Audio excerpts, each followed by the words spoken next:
Alright, hello everybody. Today I'm going to show you how to raw pack a pork roast.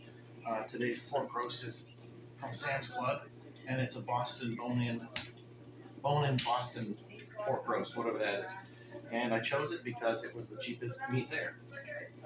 I've already processed one of them and took about that much fat off of it. I'm going to save this flab of fat and put it in the stock pot. And then with these bones, I'll make black bean and pork soup. That's a later video though, so you have to watch later. So I'll just show you how to do one jar, and then I'll do the rest and show you from there. So basically you're going to need meat, a jar, this kind of salt, and a canner. You don't need water to add water for raw pack. You don't need to do anything. So I'll just show you if I can with my clean hand.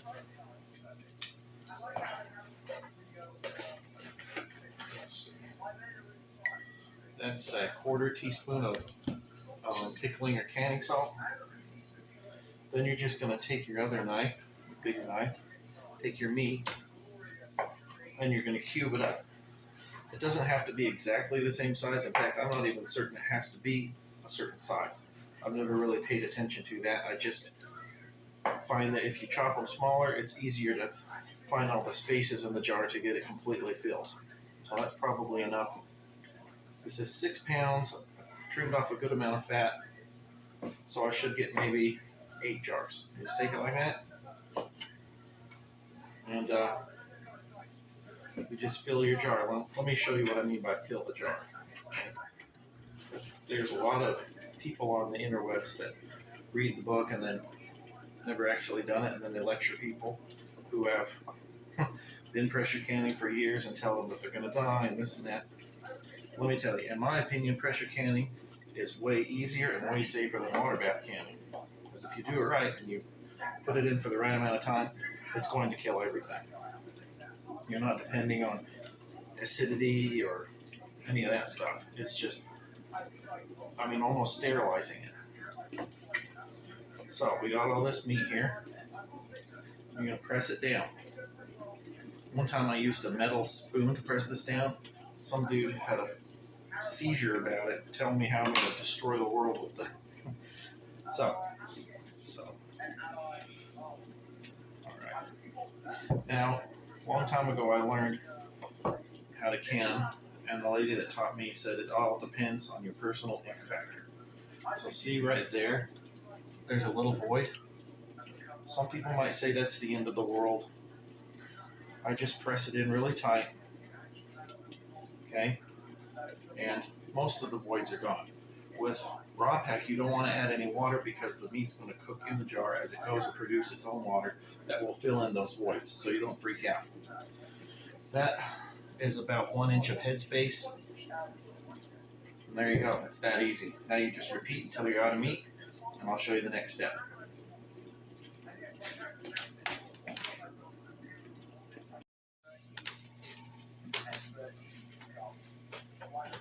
Alright, well I got all my 8 jars filled with meat. Now, the next part is to take a clean rag. Some people use vinegar, I'm just using water. And you want to clean the rim of the jar. The rim is here. Some people will do the threads, I just do the rim. Kind of like that. Do that for every single jar.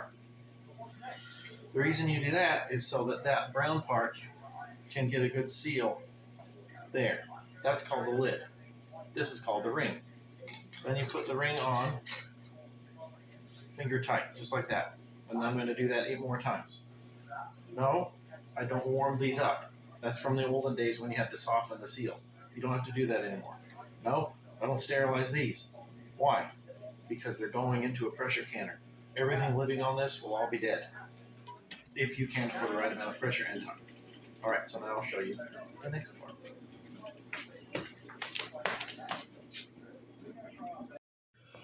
All right, it's shaky camera time. So the next thing you're going to do is put your jars in the canner with the appropriate amount of water for your canner. For that, you're going to want to, if you have hard water, a little splash of vinegar will keep it from clouding up the outside of the jars. It's perfectly harmless. Then you want to look at your lid. The seal should be good, and you should be able to see, ooh, shaky daylight. That's the vent. You want there to be daylight there. Okay, I put the cold product into cold water.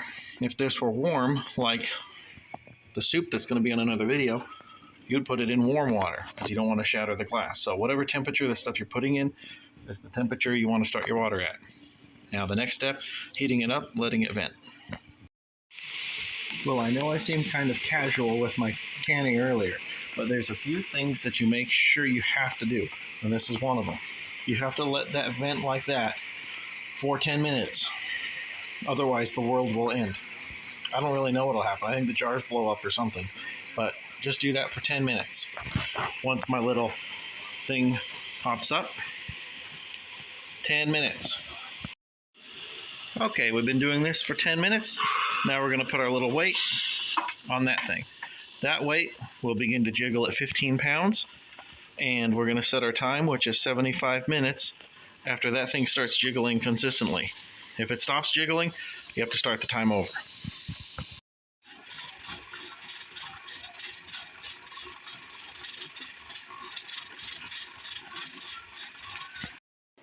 All right, now the time is up.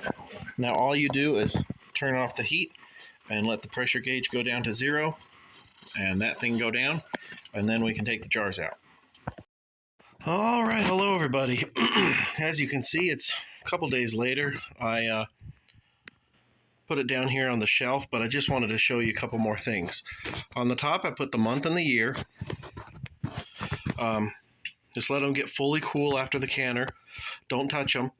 One thing I do also with meat is after they're fully cool and all that's done with, then I wash the jars with soap and water. That way it doesn't attract the dogs or rodents or whatever. So it's still a little bit,